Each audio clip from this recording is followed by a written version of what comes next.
এক ব্যক্তি ice cream factory থেকে বিশাল এক টুকরা আইসক্রিম কিনল গরমের দিনে, বাড়ি বাড়ি হাঁটাহাঁটি করে, বাড়ি বাড়ি ঘোরাফেরা করে, এক টুকরা করে আইসক্রিম খুচরা দরে ফোলাফানের কাছে বিক্রি করে। গরমের দিনও মানুষে কিনা নেয়, কেউ খায়, কেউ হাত মুখ ধোয়, ঠান্ডা হয়। ধরেন 10 কেজি ওজনের এক বিশাল বরফের টুকরা কিনা নিল বরফ ফ্যাক্টরি থেকে। কিনিয়া নিয়ে যে ছোটো ছোটো টুকরা করে বেছে রই দিদা যে এই বরফের টুকরাটা লইয়া যাইতেছে।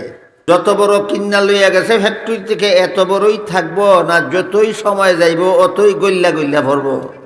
মুফাসসিরিনে কেরাম লেখেন ঠিক তেমনি ভাবে বরফ ফ্যাক্টরি থেকে এক টুকরা বরফ কিন্না লইয়া গল্লা ফরবার আগে যদি বেচা লাভ করতে হয়, ভারতে তোমার ব্যবসা হবে লাভবান। আর বেসনের আগেই যদি গল্লা ফুইরা জায়গা, তাহলে তোমার ব্যবসা হবে ক্ষতিগ্রস্ত। ঠিক তেমনি ভাবে তোমার জীবনের সময়টাও এই বরফের মতো সেকেন্ডে গল্লা হরতাছে। মিনিটে তোমার জীবনের এই বরফ কমতাছে। ঘন্টায় দিনে মাসে বছরে তোমার হায়াতটা, তোমার জীবনটা হ্রাস পাইতেছে।